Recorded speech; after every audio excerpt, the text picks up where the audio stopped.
Congratulations for your presentation. You told it was you give sunflower honey. Was it also sunflower pollen, and or another pollen, or a mixture of pollen? And was this pollen dry or frozen? Yes.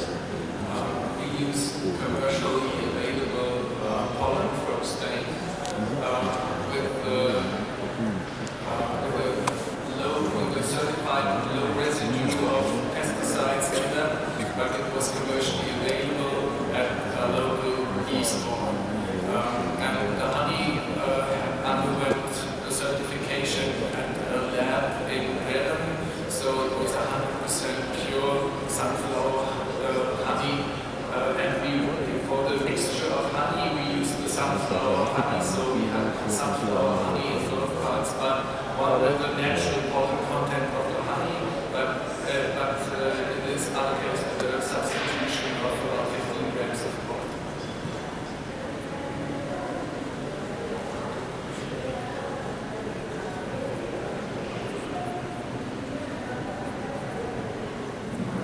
I did not realize how you have prepared pollen to give to the patients.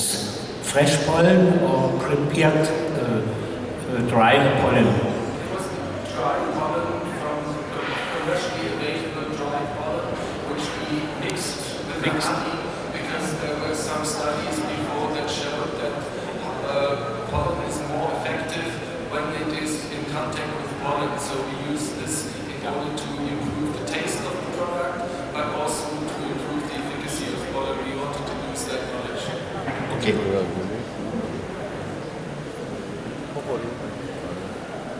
Thank you very much, Dr. Russell, for that communication. I find it remarkable in several ways. One is the basic principle of Dr. Munstead, which is to repair damage done by treatment. And my second point is very similar or close to the first, is in the list of minor symptoms. There were things that were very unpleasant to the patient, but the doctors didn't worry. If the patient vomits and is miserable, the doctors don't worry. And there is a disrespect from the patient that the epitherapy approach might bring back in the scene. And here again, I'm talking about the disrespect of the culture of medicine, not of the physicians. This is a very different issue. Now, at 4:30, I had raised the question to late as to whether you wanted the scheduled and deserved interruption, the non-coffee break. I suggested that you voted with your feet. And as I saw nobody move, I took it as an exception. Now, if you, and you deserve it, if you want to have a break, for whatever reason, no coffee break, we can. And I don't want to be the one who persecuted you. But if it's okay, we'll continue. Continue. All right. Continue. So the next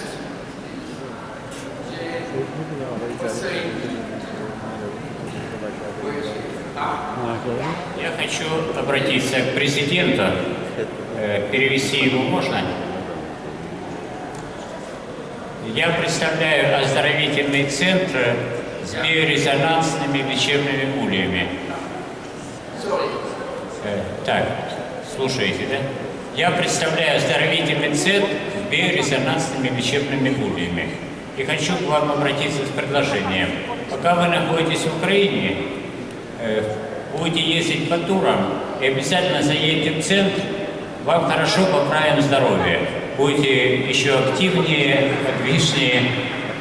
Сейчас я вам оставлю визитку, вам переведут. Я с докладом не попал сюда по диагностике с помощью биорезонансных систем, поэтому хоть так персонально вас приглашу.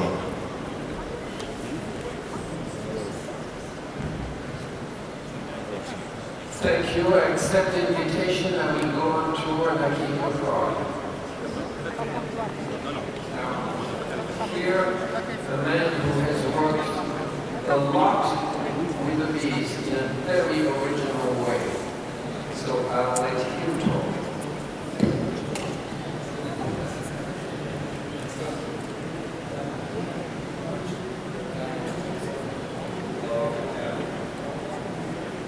Hello everybody, my name is commercial beekeeper in Canada, over 6,000 hives in Canada and also around over 2,000 hives in Iran. Most of my activity related to pollination, honey production, but recently last few years I'm involved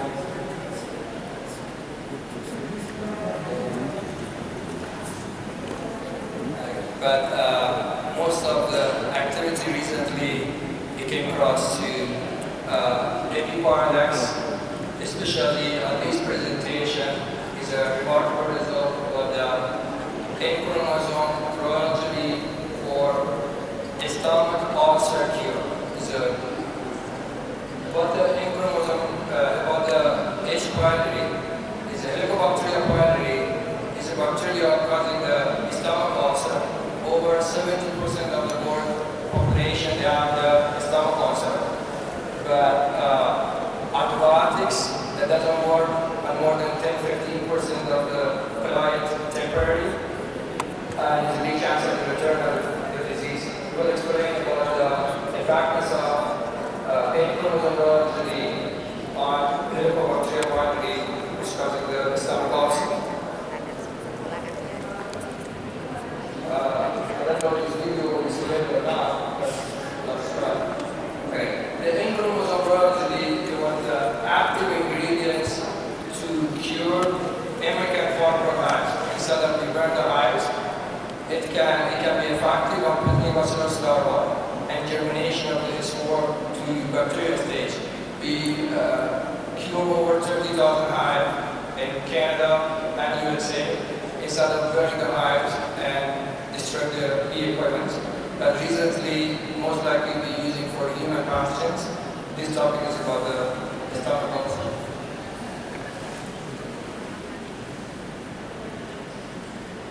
Is a picture of the history of the company, commercial, producing happy tonics or bee venom, royalty and chromosome royalty. This is a picture of the endoscopy of some client and the symptoms, positive symptoms of Helicobacteria pylori.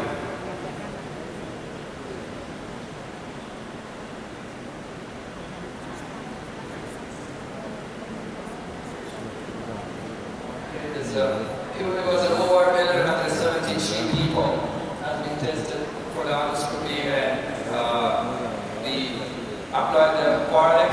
Now back here to the method of production of the M chromosome royalty, how we produce the M chromosome royalty and what is the meaning of the M chromosome royalty.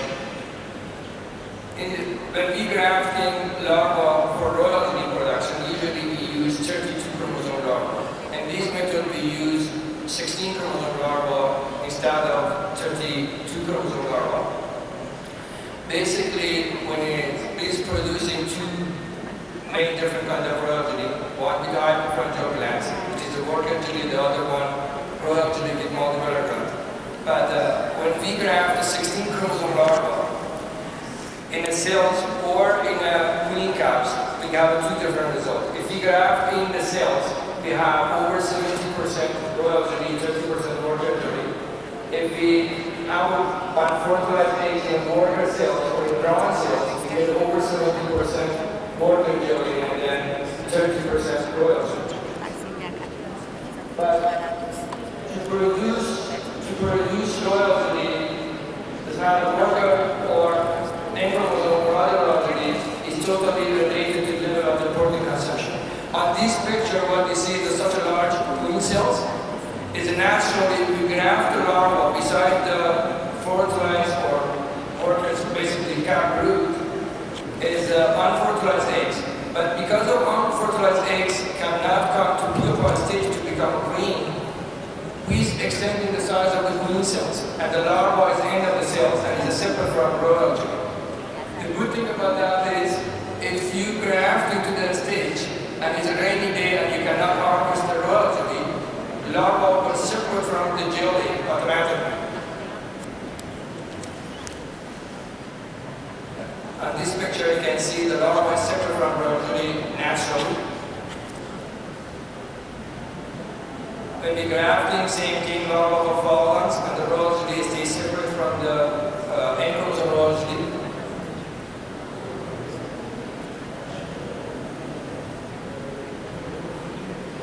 Now, on this picture, you see lots of jelly in the water cells. Usually, these do not deposit that much jelly in the water cells. It looks like a queen cell on every cell, every water cells. But the other special technique involved with this work, you cannot see larva on the jelly. After we prepare the hives, which is the methodology described in my website, we can have the mated queen on a cage, which is the jelly production happening on the queenless hives.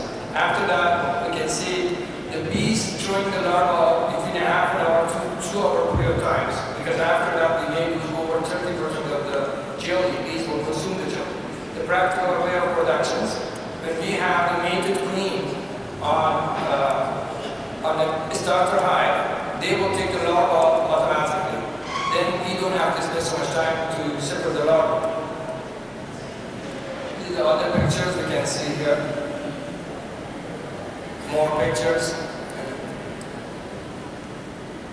Normally, we cannot have this much jelly production with over 50, 60 different populations, because naturally bees feed enough jelly is a little bit extra, more than is required for the larva, but they don't feed huge.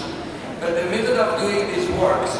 They feed pheromones to the colonies, which is the pheromone from larva force the bees to consume the pollen. The difference between bees and other livestock about the consumption is here, about the pollens. With the chickens, with animals, with humans, we can eat as much as we want. But with the bees, the consumption totally dependent on the amount of pheromone is released for the larva. That's why queenless hive doesn't consume the pollens. But in this method, we're adding the pheromones to force the bees to consume extra level of pollen. When they consume lots of pollen, lots of jelly production will start, and they cannot defecate the jelly. As a result, they feed lots of jelly to the larva for the production. But method of using inchromosome largely for the client having a startup ourselves. We have experience when we feeding too much jelly to the client, they may have a heart pumping faster, and then or a vomiting issue. That's why we start with minimum doses and effective doses. We start with 1 teaspoon or maximum 2 teaspoons, 10 to 15 minutes or 20 minutes before breakfast, empty stomach, twice a day. And then the result of basically double doses, if there is no symptoms of allergy, which is less than 1% of the client reported heart pumping or vomitings. And then when we don't have that symptoms, we recommend to have a double doses for second day. Some clients are starting a little bit about the itchiness when they have extra number of the jelly, by reducing the doses, they will be okay. This last than all these numbers we're talking is less than 1% of the client. But we have the lab analyzed results for different kinds of royal jelly we have. The royal jelly we produce with 32 chromosome larvae, and the fat acid, which is the active ingredients of the royal jelly, is on N chromosome royal jelly is 10 times greater or more than normal royal jelly. But the protein level is less. But mainly with the N chromosome royal jelly, we have effectiveness on 17 pathogen when antibiotics doesn't work. One of them is H. pylori, which is a large number of population that have this stomach ulcer. Also, as a supplementary, which will be my other presentation either for next month, we'll be working on the other items. The result we have for over 1,173 people about the stomach ulcer, we have 100% result. Actually, the 8th member, they don't have the result, but we find out the issue was that the stomach pain had no relation with the H. pylori or Helicobacter pylori. The majority of the client, we have the endoscopy test to be sure they are positive, they have the stomach ulcer, and then during treatment and after treatment, we have the result of the lab test, but also during the treatment is a very short time and very effective. Over 70% of the customers, they see the difference on their stomach pain in after 24 hours. And the last in a week, we have 90% of the group, they confirmed they was able to eat acidic fruits and food and all those foods when they have the problems to eat all those products and they have the stomach ulcer. During treatment, maximum, we have only one client more than 3 weeks. It takes almost 4 weeks for that. But we recommend everyone to consume for 3 weeks period of times.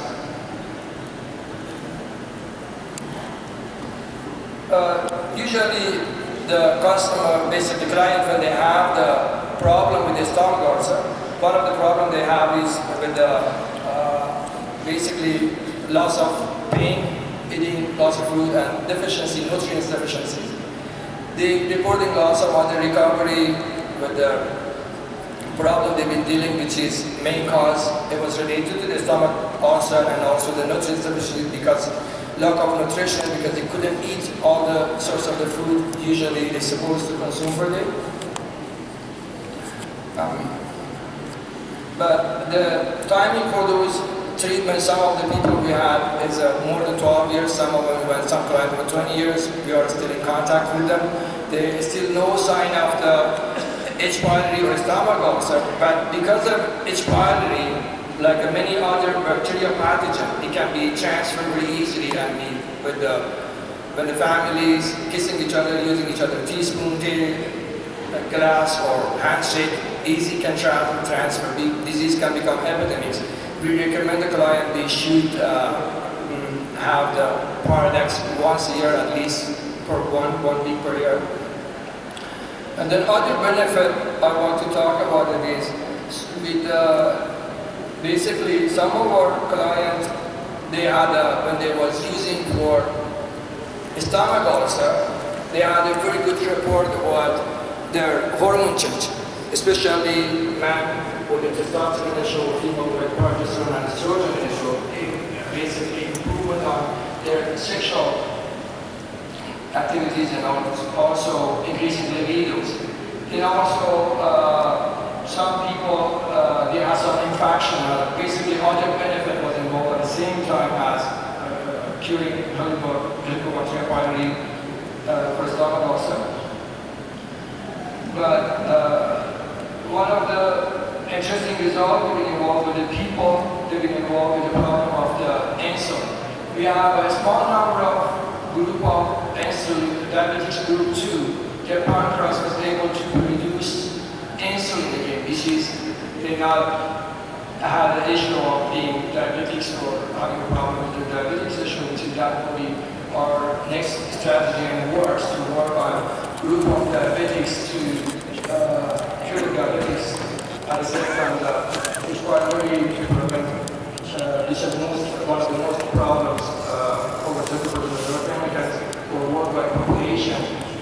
They're suffering from the diabetes issue and all the consequences can happen in relation to that. But anyway, it's one paradox. It can be a revolutionary paradox as a supplementary and as an anti-infectional paradox for human health, and hopefully I can be much more successful. proceed on it.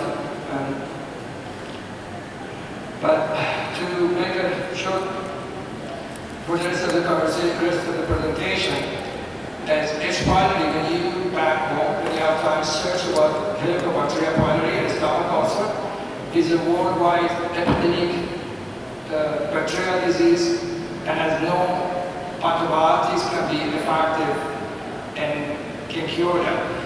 But please search your website, learn a little bit at least to produce income for your family, to save your family from cause and side effect of Helicobacter, which is can cause serious issue as a health issue, as a pathogen for which is many reports when you read about this primary stomach ulcer, you will see it has a relation to other cancer and other disease, which is starting by causing having a stomach ulcer, which causing with the stomach, which Helicobacter pylori. But certainly this is a very shortcut and effective paradox